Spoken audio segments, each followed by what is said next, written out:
Assalamualaikum warahmatullahi wabarakatuh. Innal hamdalillah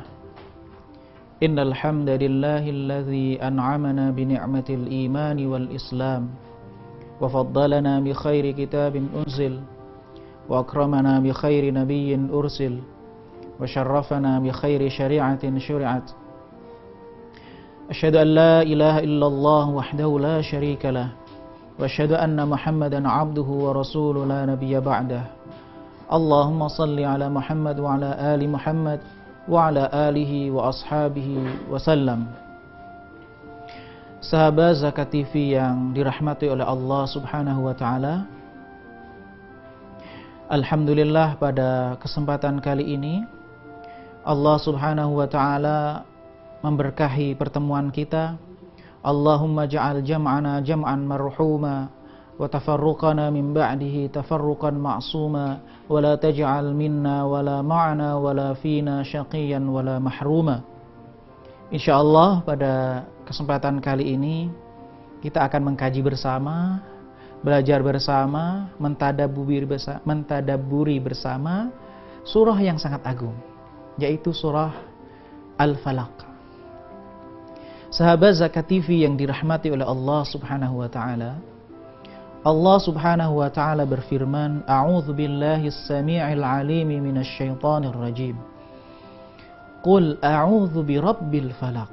Katakan, wahai Muhammad, a'udzu, aku berlindung, birabbil falaq, pada Rabb. Al-falaq adalah waktu subuh, ketika matahari mulai memancar. Jadi kata-kata al-falaq itu dalam bahasa Arab maksudnya adalah ketika benih itu mulai tumbuh, ketika bunga akan mekar, itu membuka, itu namanya al-falaq. Maka Rabbul Falaq artinya adalah ketika matahari mulai terbuka, terpancar, seperti bunga yang mulai mekar, mulai merekah. Maksudnya adalah al-falaq ini kehidupan dan alam semesta ini. Maka bisa dikatakan bahwa Rabbul Falaq itu adalah Rabb kehidupan ini, kehidupan yang ada alam semesta ini. Maka berlindunglah kepada Allah, kata Allah Subhanahu wa taala. Dari ayat ini kita bisa mengambil pelajaran, ternyata Al-Quran itu dari Allah Subhanahu wa taala, bukan dari Rasulullah. Buktinya dimulai dengan kata-kata qul, katakan. Allah memerintahkan kepada Rasulullah, dan perintah kepada Rasulullah menurut para ulama tafsir, dan perintah kepada Rasulullah menurut pendapat ulama usul juga merupakan perintah kepada umatnya, kecuali ada pengkhususan bahwa perintah itu untuk Rasulullah SAW semata. Ketika tidak ada pengkhususan, maka ayat ini, perintah ini juga berlaku bagi kita semuanya. Ini artinya kita diperintahkan oleh Allah untuk berlindung kepadanya. Itu yang pertama. Yang kemudian yang kedua, al-isti'adzah, memohon perlindungan, memohon bantuan, memohon penjagaan. Jadi secara fitrah manusia, siapapun dia, beriman maupun tidak beriman kepada Allah, mukmin atau kafir, apapun rasnya, bahkan orang ateis, memiliki fitrah tertanam dalam diri untuk mengagungkan Zat yang Maha Agung, untuk memohon suatu ketika ada persoalan, memohon kepada Zat yang Maha Agung. Maka jangan heran, siapapun dia, kafir maupun mukmin, misalnya berada di pesawat atau dalam kesulitan, maka mengatakan, oh my God, ya Allah. Bisa jadi dia orang tidak sholat, bisa jadi ia orang yang mengingkari eksistensi Tuhan. Tapi misalnya berada pada satu pesawat, kemudian pesawatnya itu akan jatuh, ada persoalan, dia panik dan mengatakan, oh my God, ya Tuhan, atau ya Rob. Ini adalah suara fitrah, suara yang Allah SWT tanamkan dalam diri semua umat manusia. Maka kita mohon perlindungan kepada Allah, bagian dari fitrah itu. Kemudian pelajaran berharga di ayat ini, bahwa Islam itu sebenarnya menginginkan kepada kita untuk sejalan dengan fitrah manusia. Jadi tidak sederhana kita mengatakan, ya Allah aku berlindung kepadamu. Tetapi ketika kita berlindung kepada Allah, ternyata kita menyelaraskan diri kita dengan jalur fitrah itu. Dan ternyata agama Islam itu agama yang selaras dengan fitrah. Salah satu buktinya adalah ayat ini. Surah Al-Falaq. Qul a'udzu birabbil falaq. Berikutnya Allah Subhanahu wa taala mengatakan, berlindung kepada Allah dari apa? Kita berlindung kepada Allah dari apa? Min syarri ma khalaq. Min syarri, dari kejahatan, ma khalaq, segala yang Allah ciptakan. Pertama, asyar. Syar itu artinya keburukan, kejahatan. Ibnu Qayyim rahimahullah mengatakan bahwa kejahatan itu ada berapa macam. Ada kejahatan, keburukan yang belum ada pada diri kita dan akan menimpa kita. Dan ada kejahatan yang itu bersemayam dalam diri kita, maka kita menginginkan agar kejahatan itu bisa keluar dari diri kita. Maka salah satu faidah dari surah Al-Falaq adalah kita meminta perlindungan kepada Allah Subhanahu wa taala dari kejahatan yang belum ada pada diri kita dan akan menyerang diri kita. Atau kejahatan yang bersemayam dalam diri kita, keburukan yang ada dalam diri kita, agar keluar dari diri kita, agar terlepas dari kita. Kemudian kejahatan itu juga ada kejahatan, keburukan yang kita ketahui.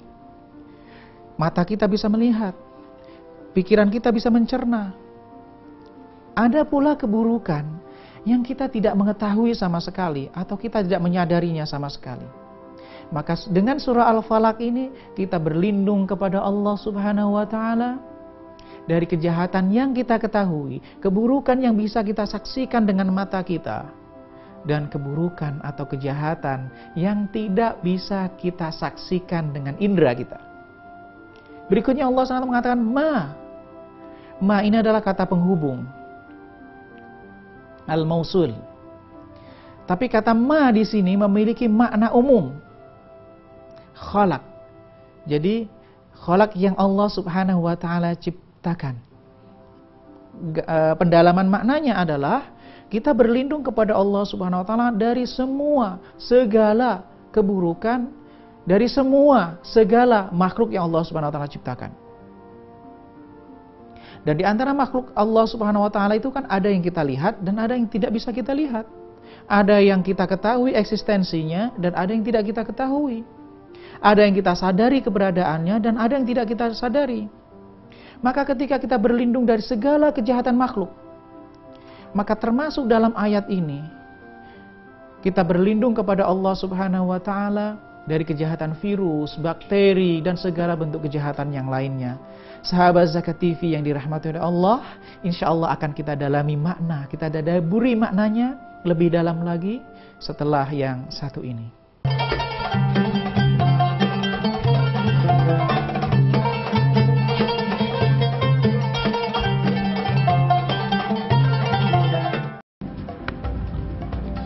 Semangat kemenangan harus berasal dari sportivitas yang datang dari hati. Saya Bambang Pamungkas, saya zakat di Dompet Duafa. Keluarga adalah sumber inspirasi saya. Kehangatannya datang dari hati. Saya Inneke Kusharawati, saya zakat di Dompet Duafa. Berbagi memudahkan rezeki, karena datang dari hati. Saya Ipo Santosa, zakat di Dompet Duafa. Dompet Duafa.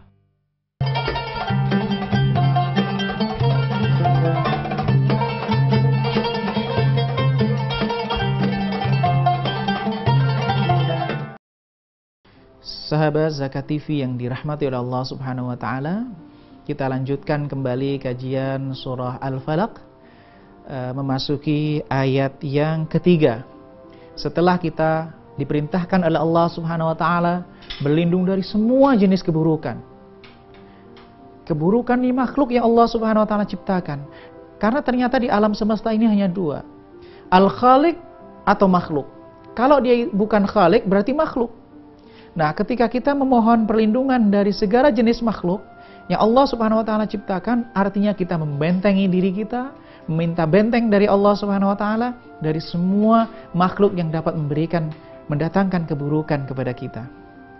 Kemudian Allah Subhanahu wa taala menyebutkan wa min syarri ghasikin idza waqab.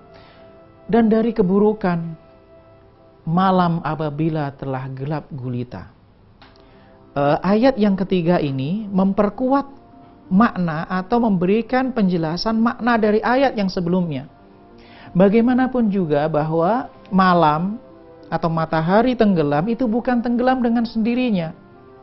Adanya malam, adanya siang, pergantian cuaca, segala macam yang ada di alam semesta ini semuanya berada dalam kontrol Allah Subhanahu wa taala. Dan ada salah satu kaidah dalam tafsir bahwa penyebutan umum kemudian diiringi dengan penyebutan yang khusus itu menggambarkan pentingnya hal yang khusus itu di antara bagian-bagian yang umum itu. Artinya begini, ketika Allah Subhanahu wa taala memerintahkan kepada kita untuk berlindung dari semua jenis keburukan yang ada pada makhluknya, dan di antara makhluk itu adalah ketika malam sudah gelap gulita.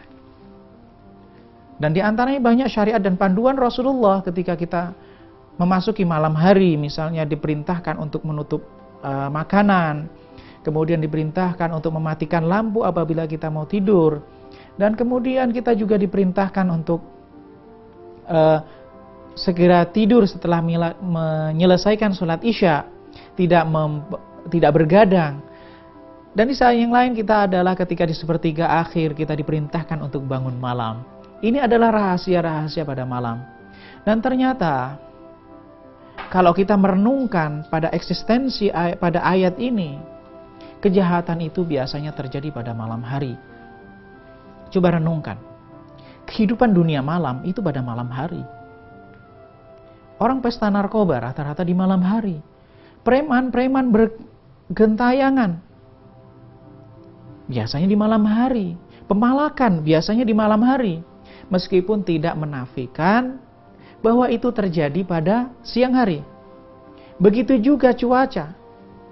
Saya mendapatkan informasi dari seorang teman yang belajar tentang cuaca begitu. Ternyata pada malam hari itu juga kotoran-kotoran itu turun. Kotoran-kotoran yang ada di siang hari itu turunnya pada siang hari, pada malam hari, sebelum jam 12 malam. Ini gambaran bahwa ternyata banyak hal-hal yang buruk. Artinya hal-hal yang dapat membahayakan diri kita apabila pada malam hari itu tiba. Dan di antaranya adalah tukang sihir itu biasanya juga melakukan aktivitas sihir di malam hari. Inilah di antara gambaran keburukan-keburukan, bukan keburukan malamnya, bukan. Tetapi keburukan-keburukan yang terjadi di malam hari. Dan potensinya itu besar ketimbang di siang hari. Sahabat Zakat TV yang dirahmati oleh Allah Subhanahu wa taala, pada ayat berikutnya Allah Subhanahu wa taala memberikan satu gambaran yang lebih definitif lagi juga. Wa min syarrin naffatsati fil 'uqad. Dari, kalau terjemahan Indonesia, wanita-wanita tukang sihir yang meniupkan sihir-sihirnya pada buhul-buhul, ikatan-ikatan. Tapi sebagian ulama tafsir mengatakan an-nafatsat itu maksudnya an-nafas an-nafatsat, al-anfus an-nafatsat, jiwa atau diri yang banyak meniupkan. Jadi ini ada dua versi penafsiran. Kalau yang pertama menafsirkan bahwa an-nafatsat maksudnya adalah wanita-wanita yang meniupkan buhul-buhul sihirnya. Ini berdasarkan pada riwayat bahwa ketika Rasulullah SAW disihir oleh seorang Yahudi, Labid ibnul A'sam, bahwa yang meniupkan itu anak atau putri-putrinya. Maka dimaksud dengan wanita, an-nafatsat para wanita. Tapi ulama tafsir mengatakan al-anfus, jiwa-jiwa atau diri an-nafatsat yang banyak menghembuskan, meniup-niupkan. Itu tidak terbatas pada laki-laki dan perempuan. Tetapi bagaimanapun juga ada kaidah dalam tafsir, Al-ibratu bi'umumil lafz la bi khususis sabab. Parameter pelajaran dari satu ayat itu berdasarkan keumuman ayatnya, bukan berdasarkan pada kekhususan sebab turunnya ayat itu. Maka kata an-nafasat ini menggambarkan satu sifat, satu aktivitas. Itu bisa mencakup siapa saja, tukang sihir pada zaman Rasulullah maupun tukang sihir pada saat ini. Tukang sihir atau yang sampai pada hari kiamat. Dan ternyata di antara sekian bahaya makhluk itu, di antara sekian banyak makhluk yang dapat berbahaya, datangnya mara bahaya itu sumbernya adalah sihir yang diupayakan dengan meniup itu. Oleh karena itu, ayat ini merupakan salah satu surah ini merupakan salah satu surah yang menjadi ruqyah. Dan surah menjadi yang disunnahkan kita untuk dibaca pagi dan petang agar kita dapat perlindungan dari Allah Subhanahu wa taala. Bukan ayat ini atau bacaan ini yang melindungi kita, tetapi Allah Subhanahu wa taala yang akan melindungi kita. Dan ini sudah ada syariatnya. Sahabat Zakat TV yang dirahmati oleh Allah Subhanahu wa taala, sudah menjadi fitrah semua umat manusia itu meminta perlindungan dan mencari aman. Bahkan makhluk itu mencari aman. Maka sangat disayangkan sekali syariat ini banyak ditinggalkan oleh umat muslim. Padahal syariat ini yang Allah Subhanahu wa taala turunkan, yang diajarkan oleh Rasulullah al-Ma'sum, yang Allah bebaskan dari dosa. Tapi kenapa kita mencari-cari dari selain ajaran Rasulullah? Kita mencari amalan dari para kiai, kita mencari amalan dari paranormal, kita mencari keamanan dari dukun-dukun, tukang sihir, mantra-mantra agar kita terlindung, agar kita safe ketika kita jalan malam, terbebas dari sihir, dari mara bahaya. Padahal Allah, Rasulnya sudah mengajarkan dengan cara yang lebih hebat. Kalau ini dijamin 100%. Sedangkan amalan para dukun, paranormal, atau orang-orang yang tidak bisa dipertanggungjawabkan itu, sama sekali tidak ada jaminannya. Sama sekali tidak ada jaminannya. Maka saatnya kita kembali kepada firman Allah Subhanahu wa taala. Kita kembali kepada Al-Qur'an, kita amalkan sunnah ini. Sahabat Zakat TV yang dirahmati oleh Allah Subhanahu wa taala, insyaallah akan kita lanjutkan kajian kita, tadabbur kita, pengkajian tafsir surah Al-Falaq setelah yang satu ini.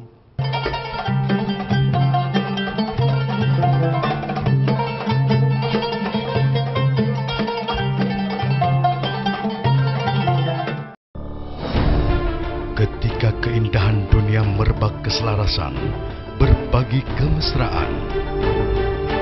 Ketika sejuta tangan merangkai kebahagiaan dalam kehidupan yang harmoni. Ketika zakat Anda wujudkan indahnya dunia.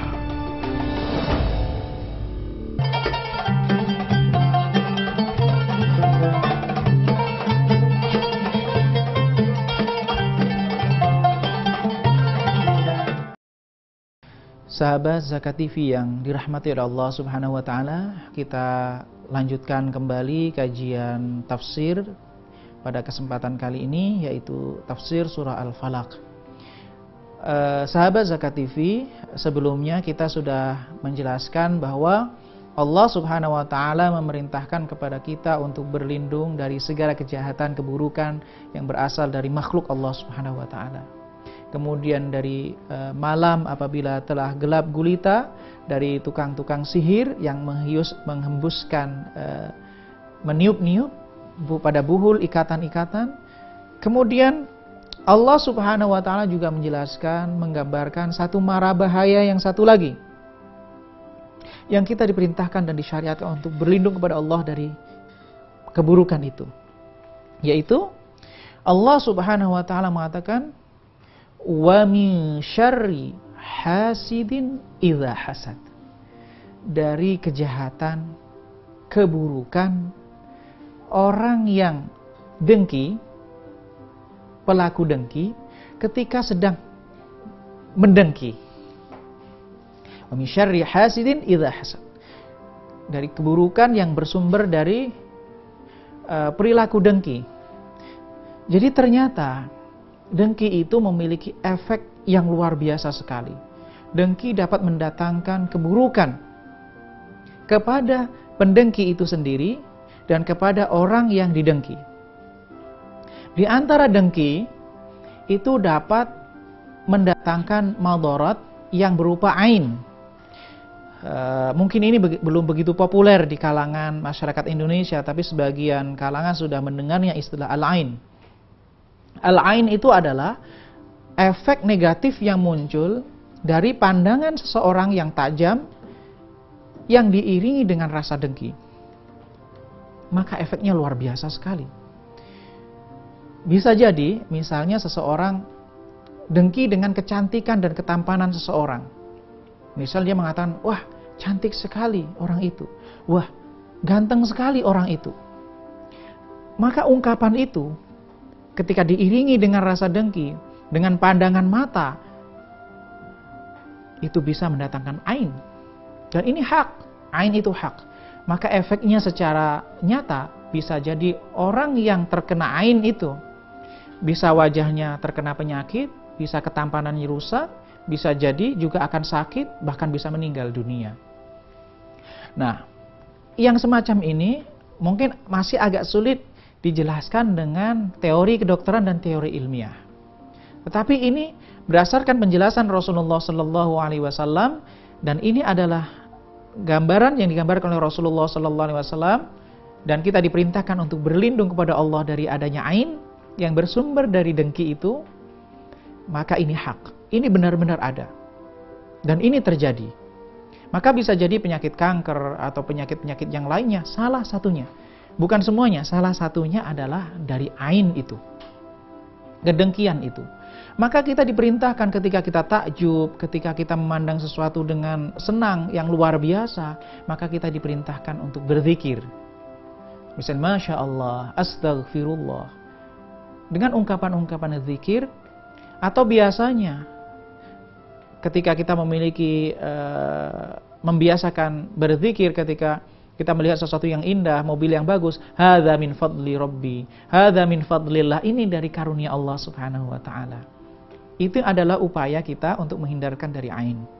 Berikutnya ada juga dengki itu memberikan efek yang nyata. Ketika seseorang itu iri, ketika seseorang itu dengki, maka secara otomatis dia menginginkan nikmat yang Allah Subhanahu wa taala berikan kepada orang itu akan hilang. Maka ada satu pesan Rasulullah sallallahu alaihi wasallam, iyyakum wal hasad fa innal hasada ya'kulul hasanati kama ta'kulun narul hatab. Jauhkanlah dirimu dari rasa dengki. Karena dengki itu, dengki, iri, dengki, bagaikan api yang memakan kayu bakar. Ketika kita dengki kepada seseorang, maka kita tidak tertahan tangan kita untuk membantunya. Ketika kita dengki dengan seseorang, diri kita tertahan untuk berbuat baik kepadanya, untuk memberikan makanannya, untuk bertamu kepadanya, untuk berkata-kata yang baik padanya.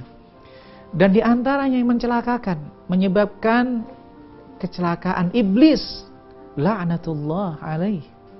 Sahabat Zakat TV yang dirahmati oleh Allah Subhanahu wa taala, kalau kita renungkan penyebab Allah Subhanahu wa taala melaknat iblis, memurkai iblis karena kedengkian dirinya kepada Nabiullah Adam. Dia tidak mau menghormati Adam karena dia merasa lebih baik dari Adam. Ketika Allah merintahkannya sujud kepada Adam, ia tidak mau, murka. Maka ia dimurkai oleh Allah Subhanahu wa taala. Khalaqtani min nar wa khalaqtahu min tin. Engkau ciptakan aku dari api sedangkan engkau ciptakan dia dari tanah. Api lebih baik daripada tanah. Ini adalah logika yang dimiliki oleh iblis. Dan senantiasa biasanya iblis itu memunculkan logika-logika kepada orang yang dengki. Jadi orang yang dengki itu pasti akan menemukan logika, menemukan rasionalisasi untuk berbuat dengki, berbuat buruk kepada orang yang ia dengki. Dan bisa jadi ia menghiasinya, seakan-akan perbuatan buruk yang bersumber dari dengki itu, seakan-akan itu suatu kebaikan, seakan-akan itu suatu kebenaran. Sahabat Zakat TV yang dirahmati oleh Allah Subhanahu wa taala, ketika kita berinteraksi dengan surah Al-Falaq ini, mari kita evaluasi diri kita. Sejauh mana kita mengimplementasikan ayat ini, surah ini dalam diri kita. Apakah kita sudah mengamalkan sunnah Rasulullah SAW, berlindung kepada Allah dari segala keburukan makhluknya yang memungkinkan dan berpotensi untuk mendatangkan keburukan? Apakah kita sudah memperbaiki diri kita agar kita tidak termasuk orang-orang yang disemayami, orang-orang yang terkontaminasi dengan virus-virus dengki itu? Apabila kita dengki, maka kita mohon kepada Allah agar dengki itu hilang dan kita terbebas dari keburukan itu. Dan apabila ada orang lain dengki kepada kita, kita mohon kepada Allah Subhanahu wa taala agar ia tidak menjadi dengki lagi, atau keburukannya Allah hilangkan dari diri kita. Mudah-mudahan Allah Subhanahu wa taala senantiasa berkahi hidup kita, memberikan kemudahan kepada kita, melindungi kita dimanapun kita berada. Wassallallahu ala Muhammad wa ala ali Muhammad wa ala alihi wa ashabihi wasallam. Subhana rabbika rabbil izzati amma yasifun, wa salamun alal mursalin, walhamdulillahi rabbil alamin. Assalamualaikum warahmatullahi wabarakatuh.